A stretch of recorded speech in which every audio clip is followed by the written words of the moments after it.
Hi, so this is the follow-up video for the Oral-B toothbrush teen edition. It's been a couple of weeks, probably about a full month, maybe a bit more, that I've had this toothbrush now. And what can I say about it really, other than the fact that it brushes your teeth? So up until a couple of weeks ago, the Oral-B Brawn app was basically pretty good. It would just keep track of when you brushed your teeth. It would remind you to floss. It would remind you to use mouthwash. So basically, it would also give you recommendations of their products to use. So for example, if you wanted whitening, it would basically show you the whitening range and the different versions. Like if you have sensitive teeth but want white teeth, go and get a certain one because they're the best. Sorry about the road noise. Yeah, it was okay for keeping track of things.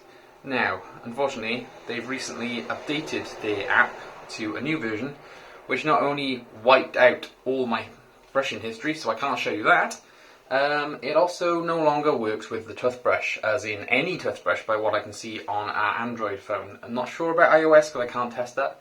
However, I can see the MAC address for the Bluetooth for the toothbrush when I try and connect to it. However, this doesn't connect, the app doesn't pick it up.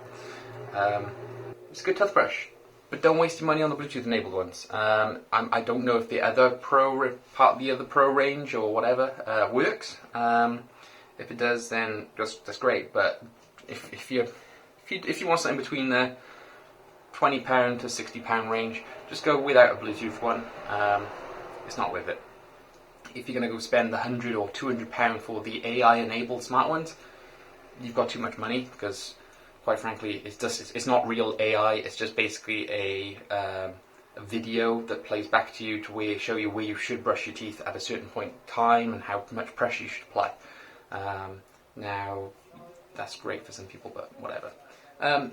Cool features that this one does have is the pressure sensor for when you're brushing too hard. Other than that, before the app was broken, I would have given this about a 7 out of 10. Now the app is broken, it's a 2 out of 10. It's just a toothbrush. There's no real smart features anymore. I don't know if they're going to fix the app. I've posted and tried to contact them. I've got no reply. Some people have even posted on the Google Play review segment that their negative comments have been removed by Brawn, and they've put them back up and then they've been removed again. There's nothing abusive in them, allegedly. It's just that Brawn doesn't like criticism by the looks of it. So yeah, I hope you enjoyed this video and watch me brush my teeth for 2 minutes if you're really into that.